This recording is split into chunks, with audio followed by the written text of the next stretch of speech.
Yo, what's good, YouTube? Welcome back to the channel, guys. So we got the Lakers 2025-26 regular season schedule has been released. It was released on yesterday from the day I'm uploading this video. We're gonna break down the entire schedule, guys. I'm gonna give you guys my prediction of what I reckon might be this season, and I'm gonna just break down like stretches of the season where I feel like things might get a little bit tough. How many back-to-backs we have, how many national televised games we have.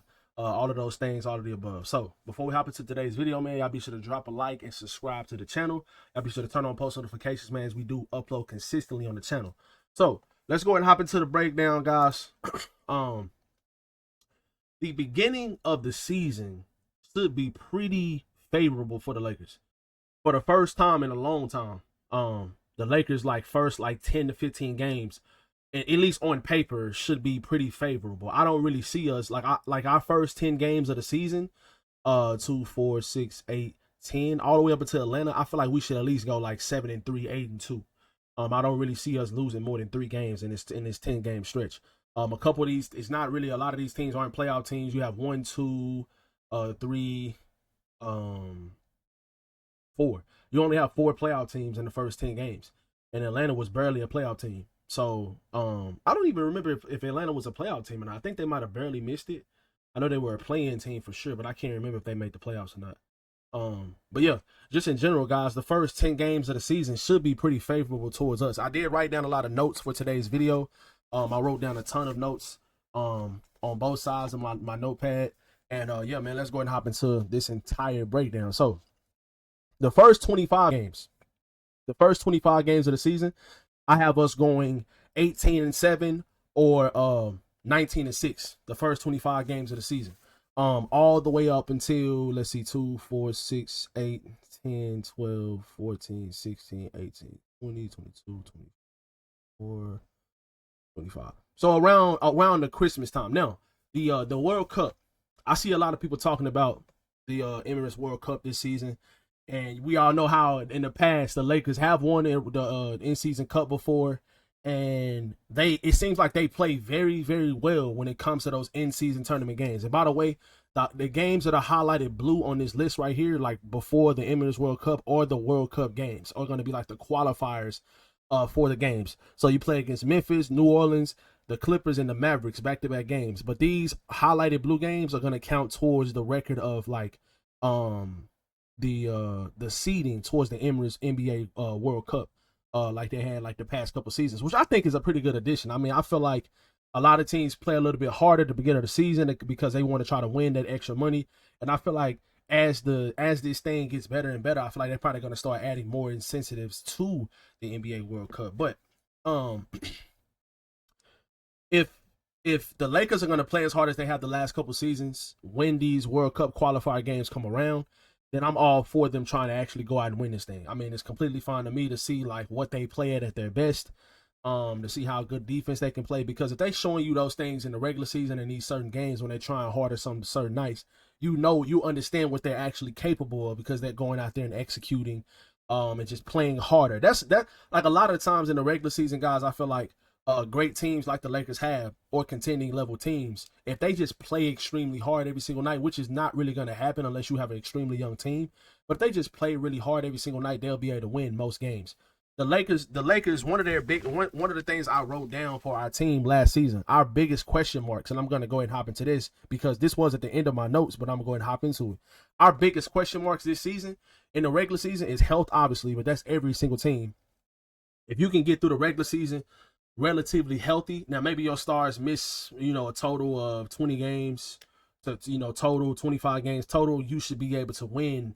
You should still be able to have your the projected record of about 50 something wins. But the other thing is the focus and lack of focus against bad teams. Last season the Lakers were horrible against below 500 teams. They lost so many winnable games to teams that did not make the playoffs or teams that barely make the play-in or whatever. Like, they lost so many games, especially in the Eastern Conference. They lost to the Bulls twice. The Pistons had a good team last year. The Pistons were a good team. They lost to the Pistons twice. They lost to the Magic twice. They lost to so many bad teams, that if you just really lock in, you will win that game because you're so much talent, so much more talented.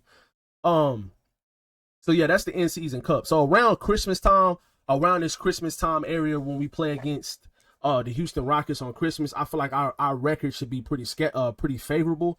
The Lakers do only have 9 back-to-back stretches this season. We only have 9 back-to-backs the entire season. I wrote down all of them. So we have back-to-backs and at the beginning of the season and in November, and then we don't have a back-to-back again until all the way into January. So the month of December, there's no back-to-backs at all. You have about 3 back-to-backs in January, and then you have 1 back-to-back in February. And that's really, you really don't have any in February all the way until the end, February 28th and March the 1st, that back-to-back right there. And then you have a couple in March, and then you have 1 in April. So the Lakers only have 9 back-to-backs this season. Now, they were a heavy back-to-back team last season. I think they had one of the most heaviest back-to-back schedules in the league last season. So, maybe they're trying to actually show us some favor towards guys like LeBron and stuff like that, that's older, and they want him to play more games because they want him to be able to showcase his skills at the end of his career. That's what I think of. Maybe, I don't know. But after this Christmas stretch, which I said should be pretty favorable, you have some tough teams in this stretch around Christmas time. Obviously, you have the Houston Rockets on Christmas, which is going to be a great game, and you're playing that game obviously at home. Detroit Pistons, you play against Memphis. We play against Memphis a lot, like at the beginning of the season, the first half of the season. I think we play against Memphis all 4 times, I believe, the first half of the season. We play them once right here in the regular season. I mean, for the in-season tournament qualifier. And then you play them again twice down here. And I think you don't play them again until the other part of the season. At least you only play them 3 times. But in my opinion, this stretch around the Christmas time area should be pretty favorable. You play against San Antonio. I don't think Memphis is going to be as good as they have been the last couple of seasons. I really think them losing Desmond Bane is really going to hurt their team. Jaren Jackson Jr. did have some type of surgery like a month ago, and I think he's going to miss the beginning part of the season. So in that first game, we played them on the 6th. When we played them on October 31st on Halloween, I don't think Jaren Jackson Jr. is going to be playing in that game. So that should be a pretty favorable matchup for us. He probably will be back by the time we play them around Christmas time, around the beginning of January. But just in general, I don't think that Memphis is going to be as good as they were last year. The New Orleans Pelicans, they're going to be healthy next season. They could sneak into a play-in spot next season, maybe even a lower playoff seed if they can stay healthy. But I seen a picture of Zion recently, and he does not look too good at all, in my opinion. Like, he has like a beer belly and stuff like that. So I don't know, bro. I don't know what Zion is doing. I don't know if he hasn't been focusing on getting ready for the season yet. But I mean, literally the season starts in like a month and a half, so I don't know what he's doing, but that's not our problem. San Antonio Spurs should be better next season, but I still don't think they're there yet. Milwaukee should be better next season. Oh, they should be still good next season. Obviously, Giannis is still there. So yeah, man, we play against Atlanta, Charlotte, Portland, Toronto. So that stretch from Christmas all the way up until like mid-January, that should be a really good part of the season as well. I'm really expecting the Lakers to have a good start to the season. Like, I'm really expecting for us to have a really good start to the season. Now, the mid-January to early February should be pretty tough because it's 8 straight road games, I believe. We have 8 straight road games. So 2, 4, 6, 8. 8 straight road games, and all of these teams are good teams. You have Denver, you have Los Angeles Clippers, you got the Mavericks, who's going to be good. That's going to be and it's at Dallas, so that's like, the Luka Doncic situation is going to be extremely hyped and a lot of emotions and stuff like that. Once again, Chicago, Chicago, you lost to Chicago twice last year, but I feel like both of those games, especially that second game when LeBron made that bad pass and he threw the ball in and it got stolen and Josh Giddey hit the luckiest half-court shot ever. You still play well against Chicago, but I'm still expecting for them to have a pretty good offensive team. Cleveland, obviously. Washington is horrible. New York is a good team, and Brooklyn is horrible as well. They don't even want to pay Cam Thomas. So I'm expecting for you to at least go, let's see, over this 8-game stretch, you should at least go 5-3. Maybe 6-2 somewhere in there. But that is one of the parts of the season I feel like we have to highlight, because 8 straight road games is extremely tough. No matter what the situation is or how, what the teams you're playing, 8 straight road games, it's a long road trip. And most of the time, road trips bring great teams together. But that's the longest road trip of the season, I believe. Yeah, that's the longest road trip of the season. So we have another one in the middle of March. So 2, 4, 6. That's only a 6-game road trip. But yeah, that stretch from middle January up until beginning of February, that's gonna be a tough stretch. If they can go 500 there, hopefully they're not dealing with too many injuries in that stretch. But if they can go 500 around that time, or even better, 6-2, 5-3, that'll be fantastic. To rebound and try to have a really good regular season, because I think you're gonna need one with all these great Western Conference teams. So our next point we got, there's a tough slate going to the All-Star break, which is good. Yeah, most teams get too relaxed. Most teams get extremely relaxed going into All-Star break. But since we have a tough schedule, we have a tougher schedule. I don't know why I'm using my pen to point at the screen like y'all can see that. But since we have a tougher schedule, tougher schedule going into the All-Star break, which the game before All-Star break is a game against Dallas, which is crazy in my opinion. Like, they're really not trying to let us rest. But you play against OKC, Golden State. You play against, okay, so the week before All-Star break, you play against Golden State, OKC, San Antonio. San Antonio might be good. I mean, they beat us once last season. You play against Dallas. You play against those three teams going into All-Star break. You are not going to be able to take a mental break or turn your switches off or anything like that. If y'all remember, all Lakers fans, last season going into All-Star break, we lost to the Utah Jazz I think the game right before All-Star break in Utah. We played a game against Utah right at the All-Star break, right before the All-Star break, and we lost to them. And it just seemed like that mental, it's one of those games that mental switch just couldn't turn on all the way. They'll cut the lead to 8, and then Utah will go back up by 17. They'll cut the lead to 7, and then Utah go back up by 14. It just was one of those type of games. Utah was making everything and stuff like that, but it's just one of those games you can just tell the lack of focus and the mental switch was just not switched by the Lakers. So I feel like when you're playing against better teams and you're playing against great teams, playoff caliber teams that you possibly could be fighting for playoff position for, that's the best time to be going into All-Star break, when you're actually playing against really good teams. First 10 games out of the All-Star break, we're playing against 7 playoff teams. So the first 10 games out of the All-Star break, you play against the Clippers, you play against the Boston Celtics, you play against the Orlando Magic, who all 3 of these teams were playoff teams last year. And I don't think Boston is going to be as good as they were last season because of the guys they missed. Like, I don't even know who Boston's starting center is going to be right now. Like, I legit don't even know. Like, I don't even know who their starting center is going to be. They did pick up Chris Boucher, but I don't know if you're going to be relying on him to be the starter. They don't have Sam Hauser anymore. They don't have Kristaps Porzingis. So I don't really know who you're going to have. They don't have Al Horford right now, at least. I think he's going to probably sign with the Golden State Warriors. So the Boston Celtics, when it comes to their center position and just a lot of the question marks with Jason Tatum injury, they traded Jrue Holiday, so it's a lot of question marks with that team. But they're still going to be a good team, I feel like. Orlando Magic as well, I feel like they're one of the most improved teams in the Eastern Conference. That is going to be a tough game. But all of these games that you guys can see coming out of All-Star break, I didn't even count wait. Oh, I'm sorry. Yeah, I'm tripping. Okay. I didn't even count. I was about to say, I didn't even count San Antonio, but I'm looking at the wrong thing. So, yeah, the Clippers, the Celtics, I think the Orlando Magic are going to be one of the better teams in the league next year, let alone the Eastern Conference. So that's going to be a pretty tough game. And then you go back-to-back road games against Phoenix and Golden State.